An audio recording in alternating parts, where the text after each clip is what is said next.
तो अपने आप क्लेश घर में नहीं रखना है। अच्छा, उसका उपाय क्या है भाई? कैसे क्लेश नहीं रहेगा घर में? क्या करें जिससे घर में क्लेश ना रहे? है जी? वाणी में स्वाद लाएंगे। एक तो वाणी में स्वाद ले आए। कुछ विधियां विवाह में बता रखी हैं। जब विवाह होता है तब कुछ फार्मूले बताए जाते हैं। अब समस्या यह है कि उस समय सब जल्दी में रहते हैं, कुछ लोग सो जाएं, कुछ नकटी देवी और कुछ ऊत पुजारी हैं। दोनों ऐसे ही हैं वास्तव में। उधर तो यजमान सुनने के मूड में नहीं है, और पंडित जी को अता पता गुल है। पंडित जी को अता पता ही नहीं क्या लिख रखा है वहां। वो भी कौन सा पढ़े हैं, वो तो रटम रट है। दादाजी को देख देख देख करके वो भी रटम रट हो गए। उन्हें तो इतना पता है एक बार शुरू करना है और बस फटाफट फटाफट, इसके बाद ये होना, इसके आगे ये होना, इसके पहले ये होना, ये उन्हें पता है पक्का पक्का ये करना है। और फटाफट घुमाए और बोले जाओ जी, हैं? बोले जो तय था वो यहाँ लाओ जी और बाकी जाओ जी, हैं? वो ये करके अपना उनका काम हो जाता है। लेकिन इससे नुकसान होता है समाज का, नुकसान होता है गृहस्थ का, नुकसान होता है हमारे परिवारों का, क्योंकि वो बातें पता नहीं चल पाती। वहां जब फेरों के लिए खड़े होते हैं, एक दूसरे का हाथ पकड़ते हैं, तो वो हाथ पकड़ते हुए वहां एक प्रतिज्ञा है। वहां पति कह रहा है पत्नी से, वो कहता है मैं आज से आपके संबंध में उस उत्तम यश का गान करूंगा जिस उत्तम यश का गान स्त्रियों को अच्छा लगता है, या स्त्रियों के का जो उत्तम यश है उस उत्तम यश का गान मैं आज से आपके लिए करूंगा। और देखो कितना बढ़िया सामंजस्य है। पत्नी ने तो बैठते ही कह दिया था वहां, बोले मैं आपके पीछे पीछे चलूंगी। इसका अर्थ समझते हो पीछे पीछे चलने का है? बोले आगे आगे आपको करना है, पीछे पीछे जो आप करोगे वो मैं करूंगी, है जी? अब सोचना भाई, अगर पति पत्नी के गुण का गान करेगा तो पत्नी पति के गुण का गान करेगी, है जी? अच्छा, पति गाली देगा तो देर सवेर ये भी देगी। अच्छा, कई बार ये है कि ज्यादा दबी हुई हो बेचारी, ना खुल करके गाली दे तो मन मन में तो जरूर देगी है? वो लाला जी वाली बात है। वो एक बार लाला जी की दुकान पे कोई ग्राहक आ गया, बैठा था कोई चौधरी। अब वो ग्राहक खूब सुना गया लाला जी को, खूब धमका के गाली वाली दे गया। अब लाला जी चुप। तो जब वो चला गया, चौधरी साहब ने पूछा, बोले लाला जी गाली तुझे दे रहा था, गुस्सा मुझे आ रहा था, अगर तू इसकी तरफ को चल पड़ता तो पिटाई तो मैं कर देता। बोले इसने तुझे बहुत गाली दी है। बोले मैंने इससे ज्यादा दी है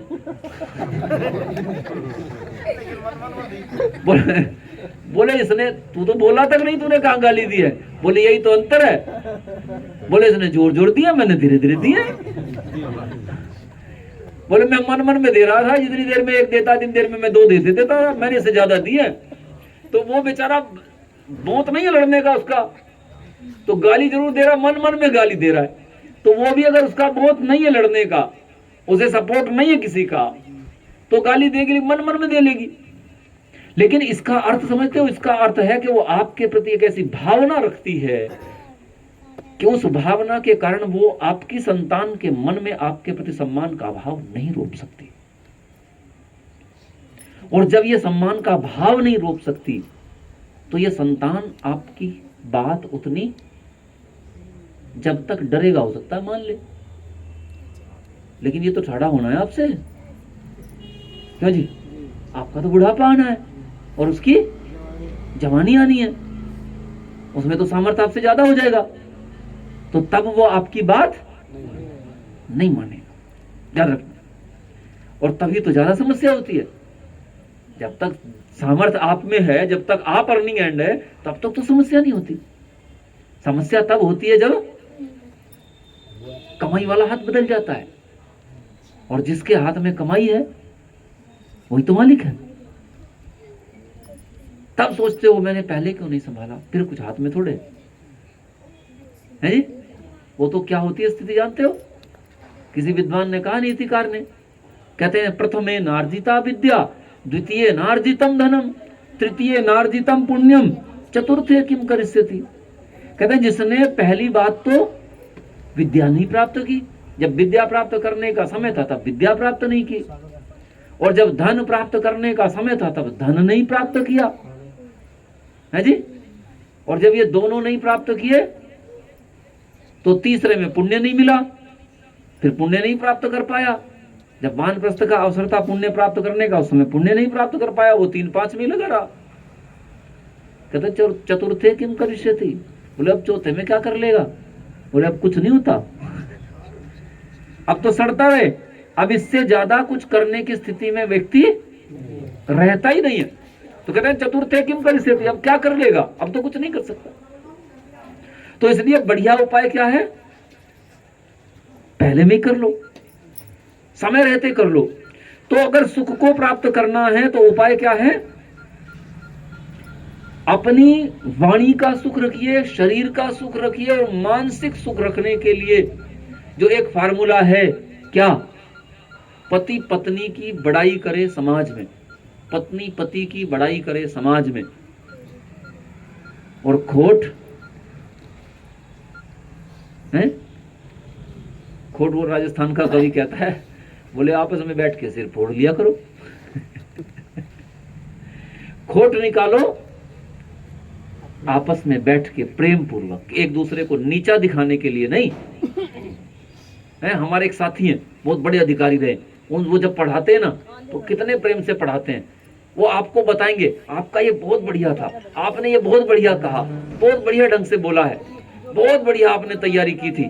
4-6 बार आपकी बड़ाई करने के बाद फिर वो बताएंगे, बोले इस एक वाक्य को ऐसे बोलने से सिद्धांत कट गया, और सिद्धांत के कटने से आपके वाक्य का अर्थ ही बदल गया, आपके सारे उद्बोधन का अर्थ ही बदल गया। तो इसलिए बढ़िया तरीका यह था, इस वाक्य को ऐसे बोलते।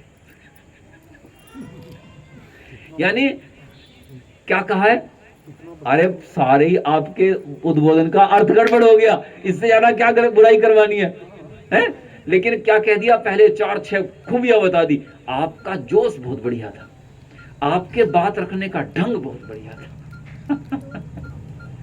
आप जब वाणी बोल रहे थे तो आपका आत्मविश्वास बहुत बढ़िया झलक रहा था, बस थोड़ी सी गड़बड़ है, ठीक कर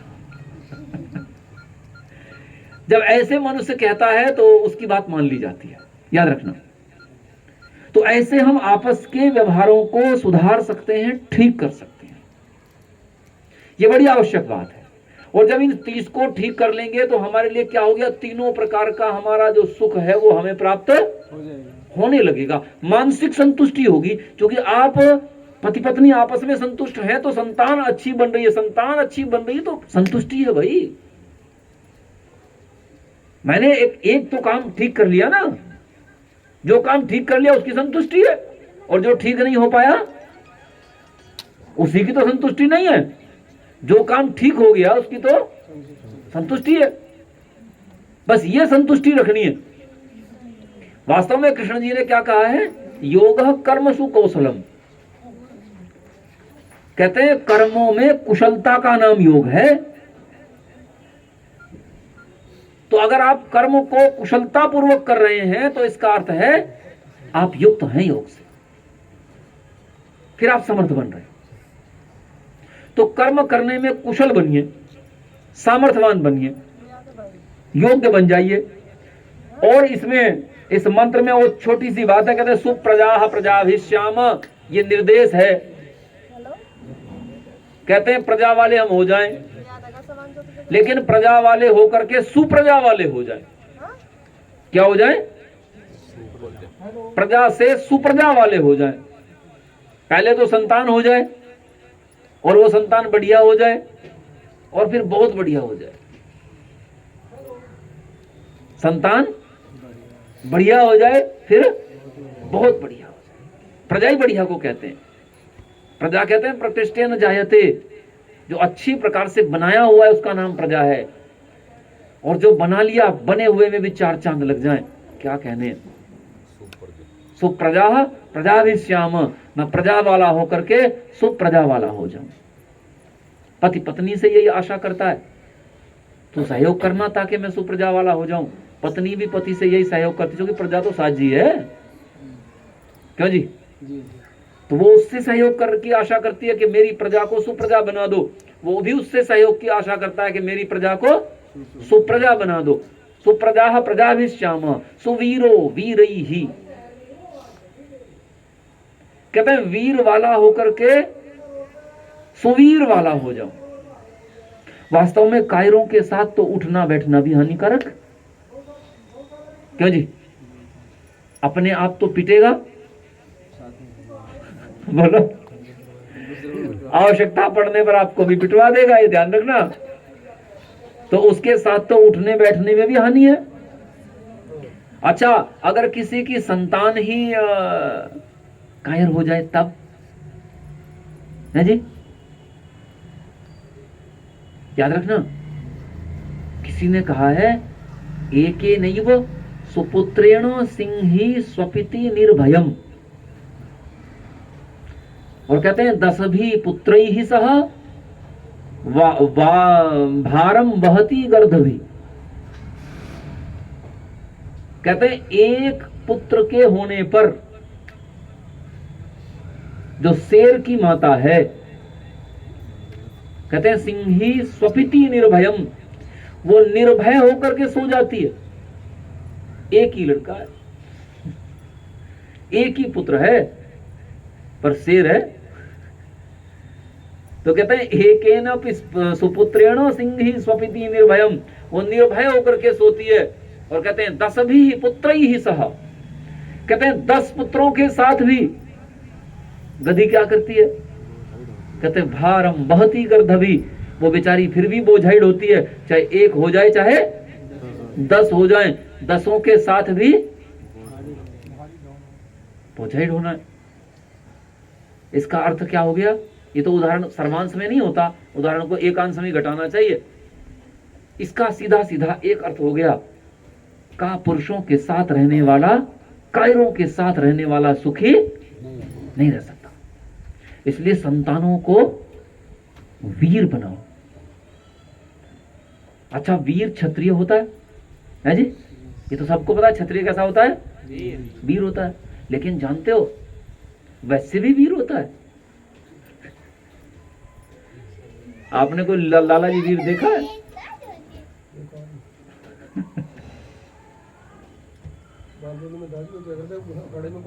कोई बढ़िया लड़े। हाँ वो तो लेकिन सुनो, वास्तव में वैसे कैसे वीर होता जानते हो? उसकी अपनी वीरता है, उसकी अपने ढंग की वीरता है। सोचो, एक क्षत्रिय को कोई 10 लाख रुपया दे और 10 लाख रुपया दे करके क्षत्रिय को कहे कि भाई तुझे इस 10 लाख की रक्षा करनी है, तो क्षत्रिय क्या करेगा? पिस्टल विस्टल लगा के रखेगा, क्यों जी?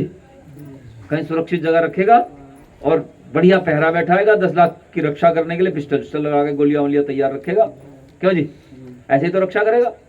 अच्छा, वही 10 लाख रुपए लाला जी को दे दो और उसे कहो तुझे इस 10 लाख की रक्षा करनी है, क्या करेगा? व्यापार में लगा देगा। वो तो 20 बना देगा जी। वो 10 के 20 बना लेगा, हैं? और तुझे 10 के 10 दे देगा, अपने में 10 बचा लेगा। उसका ये काम है। लेकिन ये ध्यान रखना, उसकी बहादुरी ये है कि वो इतना रिस्क लेता है कि 10 डूब भी तो सकते हैं। वो वीरता हो, ये उसकी बहादुरी है। ये ध्यान रखना, एक क्षत्रिय की हिम्मत से बाहर की बात है कि 10 को मार्केट में फेंक दे। वो डरता है, पैसे के मामले में डरता है, तलवार से तो नहीं लड़ लेगा, लेकिन वो धन वाले मामले में डरता है, वो नहीं लड़ सकता, वो लड़ाई उसके बस की बात नहीं है। तो वैसे ही ब्राह्मण की भी अपनी वीरता है। अच्छा सोचो, आपकी जेब में पैसे ना हो और मांगने भी ना हो, है जी? और कमाने भी ना हो, है जी? कैसे चलेगा जीवन? ब्राह्मण का ऐसे ही चलता है। याद रखना, ब्राह्मण का ऐसे चलता है, जेब में पैसे भी नहीं, है जी? मांगने भी नहीं और कमाने भी नहीं है। कमाने भी कैसे नहीं है? अरे वहां मजदूरी पर जाकर के थोड़ा खड़ा होता है। नहीं, शर्म नहीं, उस पर काम है उसके पास, उसे विद्या का अभ्यास करना है कल के लिए। अब सोचो अगर मैं ये तैयारी नहीं करके आऊंगा तो आपको क्या बताऊंगा भाई? अगर मैंने पढ़ा नहीं होगा, सोचा नहीं होगा, तो मैं आपको क्या बता दूंगा? तो मेरे पास तो रोज का काम है। कोई कहे कि भाई मैं क्या कर सकता हूँ व्यापार, नहीं, मेरे पास व्यापार की फुर्सत नहीं, मेरे पास रोज का काम, मुझे रोज पढ़ना है, रोज विचार करना है, मेरे पास रोज का है काम। एक पुस्तक समाप्त होती है, दूसरी है, दूसरी समाप्त होती है, तीसरी है, मेरे पास तो सब बहुत सारी हैं, तो समाप्त होता ही नहीं काम। जब तक 4 पुस्तकें हो जाती हैं तो अब याद आने लगता है कि भाई पहले वाली दोहरा ले, नहीं तो वो भूल जाएगा, है? तो बहुत काम है, वो तो समाप्त ही नहीं होता। लेकिन कैसे काम चलता है इसका? अरे सोचो, जो ऐसे जीता हो और वो अपनी संतान को कहे तुझे भी ब्राह्मण बनना है, इसे कम बहादुरी मानते हो? बोलो, है जी? उसका अपने ढंग की वीरता है, और ये वीरता चाहिए। अगर ये वीर नहीं होंगे तो समाज को दिशा और दशा बिगाड़ेंगे। याद रखना, वो वर्ण संकर हो जाएगा। और याद रखना, जब जब वर्ण संकरता आती है तब तब योग्यता कम होती जाती है। अगर ब्राह्मण खेती भी करेगा और ब्रह्मत्व भी करेगा तो याद रखना, उसकी खेती तो चाहे बढ़िया हो जाए, क्योंकि बुद्धिमान है, खेती तो अच्छी कर ले जाएगा, लेकिन उसके ब्रह्मत्व में न्यूनता आती चली जाएगी, निखार नहीं आएगा बार बार। इसलिए ब्राह्मण के ऊपर प्रतिबंध लगा रखा है स्मृतिकारों ने। अरे जी, ब्राह्मण रस विक्रय नहीं कर सकता, दुकान खोलकर नहीं बैठ सकता ब्राह्मण, मना कर रखा है उसे। उसके लिए बहुत सारे काम मना कर रखे हैं, नहीं कर सकता वो, और करेगा तो ब्राह्मण नहीं रहेगा। तो ब्राह्मण नहीं रहेगा, वैश्य हो जाएगा, क्षत्रिय हो जाएगा, शूद्र हो जाएगा, ब्राह्मण नहीं रहेगा। इसका अर्थ है ब्राह्मण रहना है तो है जी, तो केवल उसे आश्रित रहना पड़ेगा उस सात्विक पवित्र धन के ऊपर, और उसी में संतुष्ट रहना होगा। हाँ, उसकी बात सबसे ज्यादा चलेगी, उसका सम्मान सबसे ज्यादा होगा। और याद रखना, उसके पास धन की कमी नहीं होती, बस इकट्ठा नहीं। आपको आश्चर्य होगा, मेरे पास भी नहीं होता, लेकिन काम मेरा कोई नहीं रुकता है। मैं तो कहा करता हूं, कई बार हंसता हूं, बोले जिधर हाथ कर दो उधर से आ जाते पैसे हैं। बस अंतर यह है कि मैं अपने लिए नहीं मांगता, जहां के लिए मांगता हूं वहां के लिए आ जाते हैं, कोई समस्या नहीं है। फटाफट मांगे लाखों आ जाते हैं, कोई समस्या नहीं है। 3 दिन बचे थे कार्यक्रम में, वहां चितौड़ा झाल में हमारा एक कार्यक्रम होना था, बालकों का शिविर लगना था 150 का, और जो जिनकी जिम्मेदारी लगा रखी थी उन्होंने आकर के कहा, बोले आचार्य जी कुछ नहीं, हमारे पास तो ना व्यक्ति इकट्ठे हो पाए और ना धन, बोले हमारा तो कार्यक्रम कैंसिल हो जाएगा, और आचार्य जी आप करवा सकते हो। मैंने कहा मेरे कौन सा अकाउंट में पैसे? बोले आचार्य जी आप केवल बैठ के एक बार ये कह दोगे सत्र लगना है, कक्षा होनी है 7 दिन की। मैंने कहा तो भाई हो जाएगी, जाओ जाओ, संख्या जुटाओ, निश्चिंत होकर के संख्या के लिए चले जाओ, और वहां जाओ जहां मैं कह रहा हूं। वो संख्या के लिए चले गए, मैंने फोन उठाया, मैंने कहा भाई 7 दिन का है, 1 दिन का इतना खर्च होगा। तो कहीं 2 लोगों ने मिलकर 1 दिन का दे दिया, कहीं एक ने मिलकर के अकेले ने 1 दिन का दे दिया। 7 दिन का खर्च 1 दिन में बैठे बैठे